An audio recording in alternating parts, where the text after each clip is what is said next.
she carries, it's it resonates with you, doesn't it? I know that's why a lot of people pick this chapter, and that's exactly the feeling that I had when I heard the two words together. Basically, this chapter dissects the woman figure. It touches on the reality of the baggage that women carry all day, every day, 24/7, and it also highlights the strength and the divine, rich nature of the woman. It it doesn't sugarcoat anything. Let me tell you that right now, because I don't sugarcoat anything. And it definitely helps you, if you don't already, to emphasize your appreciation for women in your life. Because if it wasn't for women, no one would, we wouldn't be here. So make sure that you cherish them, in whatever place they hold in your life. Relating to me, I touched on aspects on when I started to carry, and that was when my grandmother passed away in '08. My grandmother and I were very close. I am and was a grandma's girl. She was just someone that I could talk to about anything very honestly, very raw, very, very nakedly, and she would just talk to me. And I just feel like that's what a lot of people seek, especially at such a young age. I was in 8th grade. People fail to talk to their grandchildren, their children. They're always yelling, and with her, there was that comfort zone always. So when she passed away, it was devastating. It was like a piece of me, a piece of my heart was dead, and I didn't know how to cope with that, as you can imagine. 2008, it was also my transition from 8th grade to 9th grade, and I was transitioning from a private institution to a public institution. I'm saying institution like I was in a psych ward, but school, sorry. So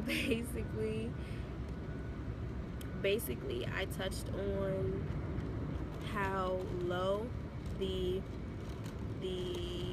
absence of her presence brought me, and how I wasn't or was coping with it the best way I knew how, or thought that it was going to work for me, short term, long term.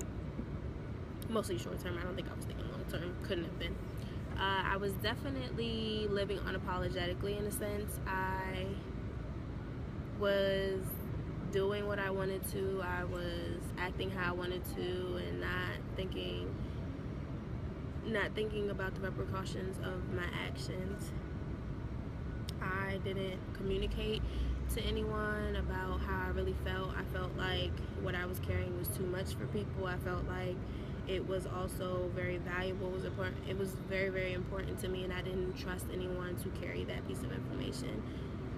My family is everything to me, and my grandmother was a big piece of that. So for her to pass away, and then for me to carry all these emotions, it meant a lot for me to be able to trust somebody with that memory of her, that I really, really, really confided in. And it wasn't that I didn't have that around me, but I was being stubborn, and I didn't want to let anyone in. I just refused to let anyone in. I was just like, I can't talk to anybody about this but my grandmother, and I would just hold it in, like everything that would really eat me up inside. I was just like, no, I'm not talking to anybody about this because my grandmother isn't here. She's the only one that I would be able to talk to about it. But so I was blinded by that, and I was hurting people, unintentionally hurting people who were in my corner, who loved and cared about me, and really had my best interest at heart. Excuse me. I found myself bitter in the sense, and people would ask me, why is Chantel so bitter? Why is she always going off? And I wanted to know just as bad as you guys wanted to know, but of course then I wasn't going to admit that at all. I had too much pride, entirely too much. But obviously I learned to be vulnerable and just let people know how you feel. Again, you don't let everybody know everything, but you can express how you feel without holding all of it in and it tearing you apart inside.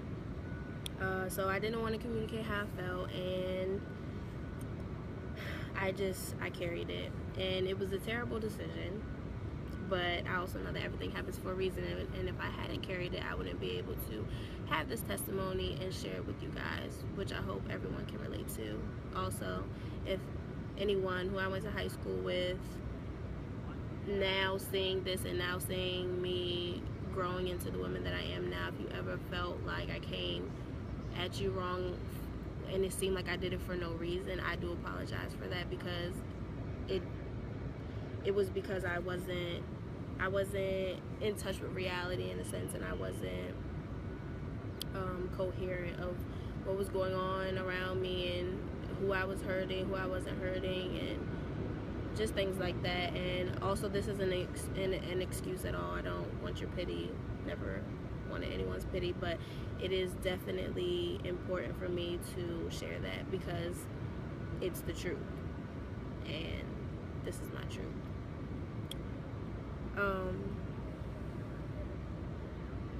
So yes, so basically that's what it touches on. Basically it just touches on how I was nice. I've always been a nice person, but when I made that transition from private to public school, I did a whole 360 because people started to take advantage. As I'm sure people have had that experiences with people taking advantage of their kindness and their love and things like that. I touched on my mood swings. Anyone who knows me knows that I'm very emotional, and I also have major mood swings, and they got 10 times worse. But that'll be touched on more in depth in the book.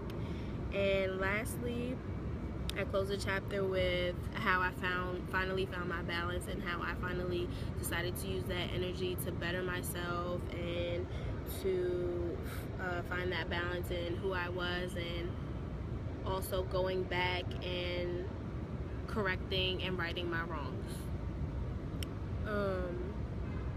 Yes, and that is chapter 3 in a nutshell. I know you guys wanted me to continue, but I can't. You know, I would sit here and talk about the entire chapter, but I love you guys so much. Thank you so much for supporting me, whoever has been supporting me up until this point. And I want to let you guys know that the next chapter I will be doing is chapter 5. Yes, chapter 5. So stay tuned for next week for chapter 5 sneak peek, and I hope you guys have a marvelous day. Also, make sure that you're checking the link in my bio, because I'm blog posting as I always have been. Okay, love you guys so much. If you haven't already commented a chapter, go comment one. Seriously, I need your feedback. Okay, yes, you guys have a great day. I love you so much.